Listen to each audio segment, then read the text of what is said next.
Okay, so this is how I found my references. I'm going to show you how I did it. So I just went on Purdue Libraries and typed in early childhood education,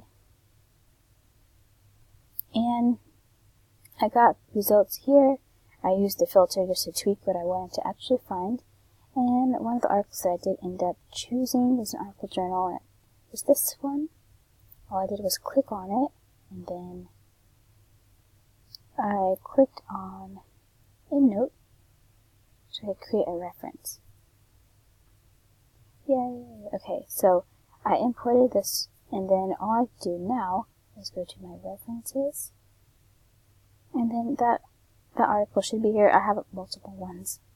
They looks like they say the same thing, but all I would do to create references is I would do this. I would just click on some of them, and then maybe add or create a new group or add it to a previous one.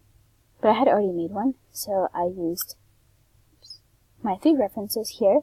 And all I would do is just download the PDF, and then I annotated all of them on my OneNote, and then after I did that, I just attached that PDF right here on the attaching the files.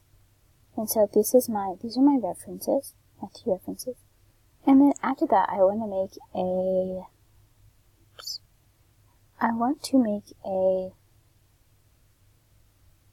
bibliography.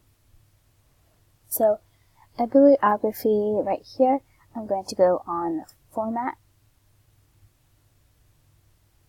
and then I'm just going to go through here, choose these right here, and then select favorites. I'll use that one, and then I click that, and then I had already made a bibliography. So I also had to make sure that they were all journal articles, and that everything that was said in the PDF, like in the actual journal article, correlated with what Endnote had said. So I just adjusted that if I needed to, but I actually didn't need to.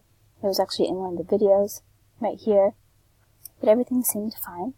And then my final result for the bibliography ended up being this. Everything looks good, and these are my this is my references, and this is how I created the bibliography for them.